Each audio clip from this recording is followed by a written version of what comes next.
Everyone, I want to give you some feedback on what I'm noticing in your C's, and I'm going to use the Magic Note card. I've also included the outline that I put on my Magic Note card in the sort of format that I have it so you can see it in the table so that you understand what I'm doing with extemporaneous delivery. Also, it's really important for you to get the C's correct because the C's actually are the building blocks for the speeches that you're going to do. So you're actually going to take the C's and put them in your speeches. So it's really important for you to understand how the C structure works. So I'm going to use my note card and go through the points so you can see. First, I'd like to talk about the content of your C's. First, you need to use the C structure. So statement, example, elaborate. That's important. Some of you are just kind of giving a sort of free form kind of speech. It's really important that you actually use the structure. It's also important that you use the C language. So statement, I can deal with communication apprehension by finishing the sentence. For example, use an example. In other words, elaborate, right? That language is really important. I want you to use it in your C's. It is a requirement. Also, you need to practice.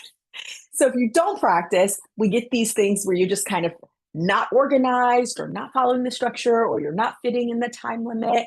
All of those things are important. And when you practice, after you've practiced that first time or that second time, please make a new card. So many of you are trying to conserve on these note cards. You bought a whole pack.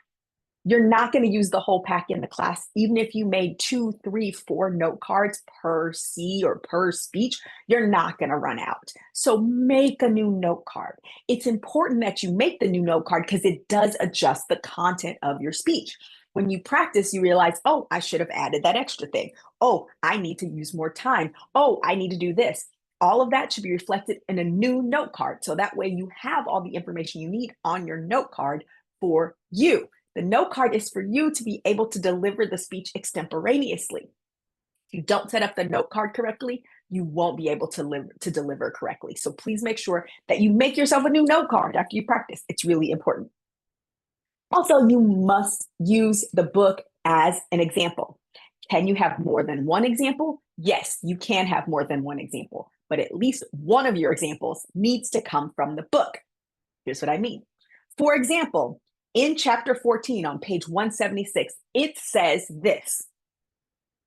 Now, your next example after that, you can say, for example, in the movie Grown Adults, right? Or Grown Ups with Adam Sandler, it means that you need to do blah, blah, blah. They give this example. You could use two, but your first one must come from the book and specifically the chapter that it comes from. So you should be addressing that. And most of you are using the content from the books. You're just not listing it in your example. So you need to list it in your example. It must be one of your examples. For delivery, your card needs to be visible. Notice how you can see my note card. Now, I'm not showing you my note card, but you can see that I have a note card in my hand and that I'm actually looking at it and then looking back at you. I need you to use your note card. Not using your note card is not a flex. Okay, y'all, I'm not asking you to memorize these speeches. So if you are trying to memorize your speech and thinking that not using your note card is somehow going to get you a better grade, it is not. It is going to get you a lower grade. You must use the note card. That is the requirement for extemporaneous delivery. Extemporaneous delivery requires you to use limited notes, the outline, keywords, and phrases. That is important. So you have to use the note card because that's where your outline is. So I need you to use the note card. It is a requirement. I've been kind and not deducting any points, but going forward, if you don't use it, you will lose points. So you must use the note card. It's actually in the assignment instructions. When you read it, it says you must use a magic note card. That's a requirement for all the speeches in this class, okay? You have to do that. I teach you to use extemporaneous delivery because we are so focused as a society on either A, memorizing speeches because we think that makes us look great, or B, reading a speech because that's all we can do. Reading your speech really disconnects you from the audience. So I don't want you to read your speeches because that pulls you away from them and then you can't engage and interact and that loses that connection that we really want to build with them, that builds our credibility as speakers. But trying to memorize the speech is really hard on you. Who has that time? You're worried about trying to make sure you've memorized it, trying to stay in time, trying to cover all the things that you're supposed to do. That's a really hard thing to do, particularly when you're doing a lot of speeches. And in this class, you're given speeches like every other day. That's really hard to do. And honestly, professionally, people don't do that. We don't do that. You'll notice that when most people give speeches, they have slides. That's your outline, folks. I just don't make you do slides in this class because that's an extra burden. So now you're focused on what's on the slides. I don't really care what's on your slides. That's not important to me. This isn't a digital like presentation course. This is a class on public speaking. So I need you to be good at the speaking part. So where are your notes? Where's your outline? The things that you would normally put on a slide? Yeah, they're on the card. That's the point. So you're learning how to let you be the focus of your speech. And when we do slides, the slides become the focus and we forget that we are the people who have the knowledge. So you have the knowledge, you have all the information, you are going to be clear, well organized, and cover all the content you need to cover. Where are your slides that's going to prompt you for what to say? It's on your note card. That's what this is for.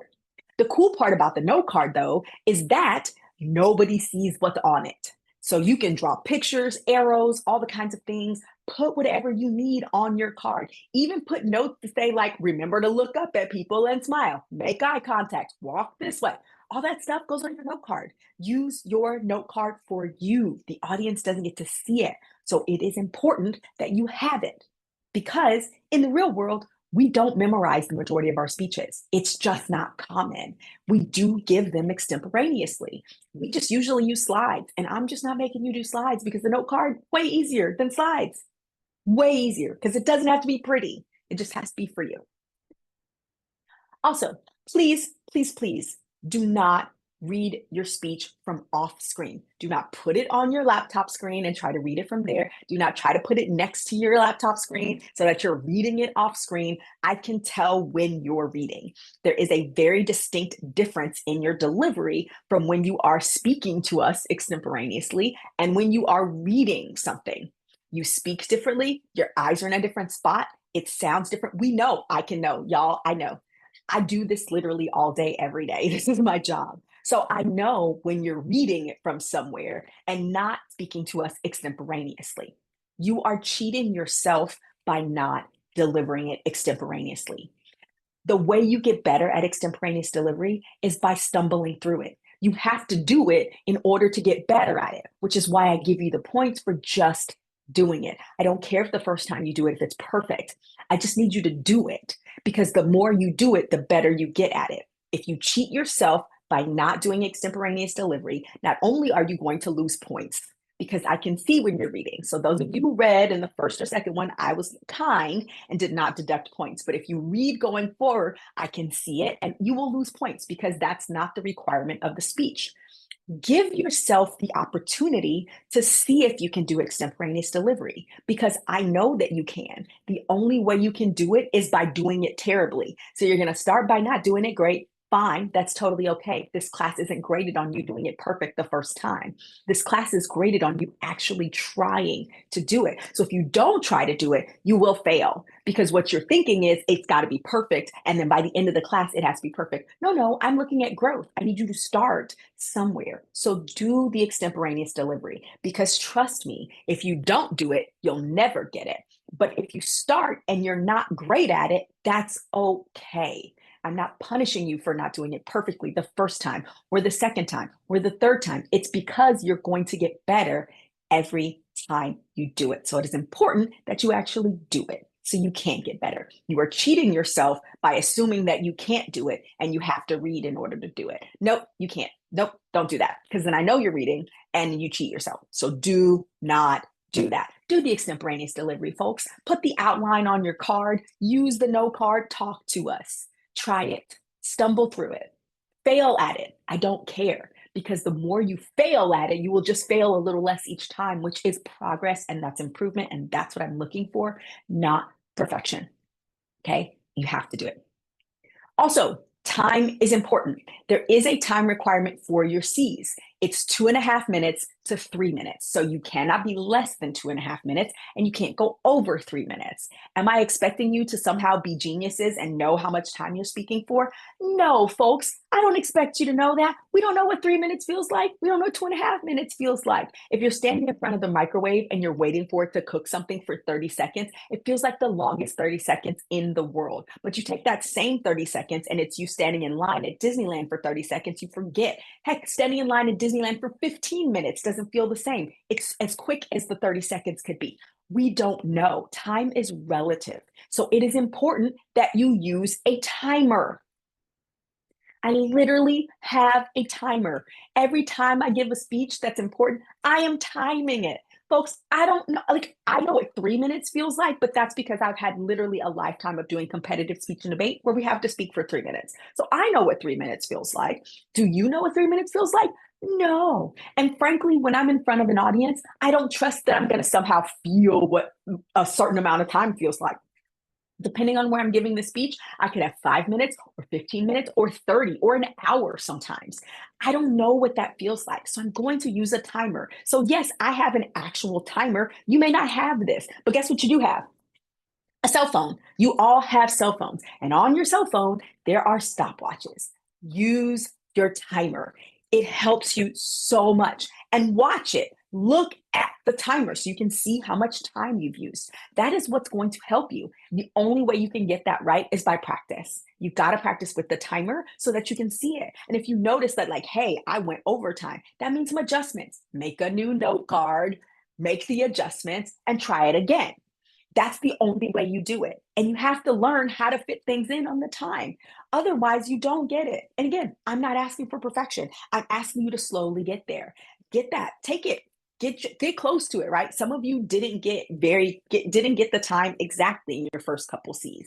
That's okay. If you got close to it, I didn't deduct any points. The only time I deducted points is if you were like a big chunk away, so like 30 seconds or more. If you were like 2 minutes and you didn't get to 2.5, I deducted a couple points. If you went well over 3 minutes, you're like, well, if you went over 3 minutes, sure. But if you were like 240-ish, great. That's fine. No point deduction because you're trying and you're working on the time. Remember, I want you to try. This class isn't really graded on you being perfect at things. It's graded on you trying and improving. But if you don't try, you can't improve. Some of you went overtime in your C's because you're starting by introducing yourself. Hi, my name is Shantae, and today I'm going to do C number 3. And in this one, we really were looking for this and this and this. Nope, you don't need any of that stuff. Dive right into it. I have set it up so that your 3 minutes should be spent solely on the C itself. So you do not need to do that. Also, that's going to help you because when we get to the full speeches, which are coming up, by the way, like next week, so when you get to those full speeches, you've got between 4 and 5 minutes, minimum of 4, maximum of 5. That is just enough time for you to do what you are required to do in the speech. If you add things like introductions or extra information and stuff like that before or after, then it is going to make you go over time, or it's going to take time away from the things you should be doing, which is the content of the speech. Do not do them. We don't need you to tell us your name. You have the benefit of us seeing your name in Canvas. It pops up when we watch your video. It's right there. We know who you are. Also, that person has been assigned you, so they know what your name is. So you don't have to give us your name. I can see it. They can see it. We all know. Skip the name part.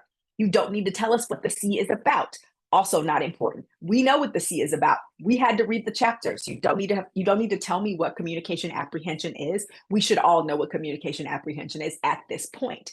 This isn't for an audience that is outside of this class. The audience is your classmates. So some of the things that you would probably have to explain to people outside of this class, not necessary. We already have that base of information. So just dive right in. When you hit start on your laptop or on your computer or whatever you're using to record, you should be able to start with statement. I can deal with communication apprehension by practicing as close to the way I'm going to present as possible. That's what you should do. And then example, for example, in the textbook on page 176 in chapter 14, it says this. Folks, that's what you got to do. Just dive right in. When you get to the end of it and you're done with your elaboration and you made sure you met the time limit, just say thank you and stop. That's it. You don't need to add anything extra. I'm really trying to teach you how to keep your presentations short, clear, and concise, right? A lot of you are giving us nice to know information when really you just need to give us the need to know information. This is important because oftentimes when we are giving speeches in other places, we have a very specific amount of time. The majority of speeches that you are going to give in your life are going to be school or work related. And you have specific amounts of time that you need to give those speeches in. You can't fluctuate in that. If you're giving a speech in class and it goes overtime or undertime, there's a penalty. If you're going overtime and you're in the work environment, your colleagues are going to stop listening. They were expecting you to speak for 10 minutes. You had 10 minutes to explain what you learned at that conference, get that information out, and then be done because they're trying to go have lunch. Time is important, right? So it is important that you don't add things that don't need to be added and you don't remove things that don't need to be removed, right? Keep just the information you need. So no need to introduce yourself. Just say thank you at the end and turn it off. Okay. Lastly, I want to talk about is what you should be able to see on the screen. You'll notice I am standing. You'll notice that you can see me almost just shy of waist up, but you can see my note card in my hand. Some of you have your cameras below you, which means I'm constantly looking at the bottom of at the top of your head, or I can't see you, or when you look up, you're looking at some other place and not at us. It is important that you actually lift your laptop up so that it is at eye level so that I can see you. Some of you need to take a step back. You're like, oh, I have to be close. No, you don't have to be close. I don't need you to be close. I can see everything from here, right? I can see where your eyes are. I can see where you're looking. I can see what your hands are doing. This is much better for me and what I would prefer as opposed to this. This is way too close. I'm cutting off the top of my head, right? So take a step back. I would like to see you from the waist up. I'd like to be able to see the card in your hand. Remember, the card is a requirement, and I need to see you using it and flipping it at the right parts. So for your C, you should be flipping it for each letter. Statement. I can deal with communication apprehension by practicing as close to the way that I'm going to present as possible. For example, in the textbook on page 176 in chapter 14, it says this. In other words, I'm going to explain what I just talked about and why it's important to do this. Thank you. Okay. I should be able to see all of that.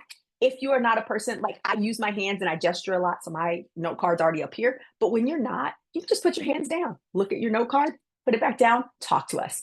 This is okay as long as I can see you using the note card pulling it. So make some adjustments. Now, I acknowledge that I have the privilege of having a standing desk. I know you all don't have that. I'm not asking you to buy that. But talk to your classmates when you're giving people, feedback, when you're giving them in those peer assessments. If their camera is too low, tell them what you did to get it up. Did you use it on a desk? Did you put it on a dresser? Did you put it on top of some boxes or some books? What did you do to prop it up so that it's at eye level so that we can see you from the waist up? Help each other out. This is not a class where I want you to gatekeep information. If you figured something out, please tell your classmate when you assess them. Give them the secret. Frankly, if you all help each other out and you all get A's, fantastic. The only thing I don't want you to do is share answers to the exam. And I don't want you to share the answers for the C, because in the C, I really am looking for your opinion, your perspective. So please make sure that is original and comes from you. Everything else, help each other out. If there's some secret that you figured out, like how you're supposed to put things on your note card that help you use it, give that people the secret. If you're drawing pictures or using color coded or highlighting or whatever, share that information. Help each other out. I am not about, one person knows the information and one person gets an A and everybody else gets C's or D's. No, help each other out. Share. That is why I have you do the peer assessments. Help each other out. Give them that information. It will make it better. Okay. Keep practicing. You cannot pass this class if you don't practice what you're doing before. You've got a good handle on when the assignments are due and when you have to do recordings. So that gives you a chance to know when you're supposed to practice to be able to do things. So please do that so that you have a chance of seeing what it is. Remember, your very last speech in this class will be done live on Zoom with me.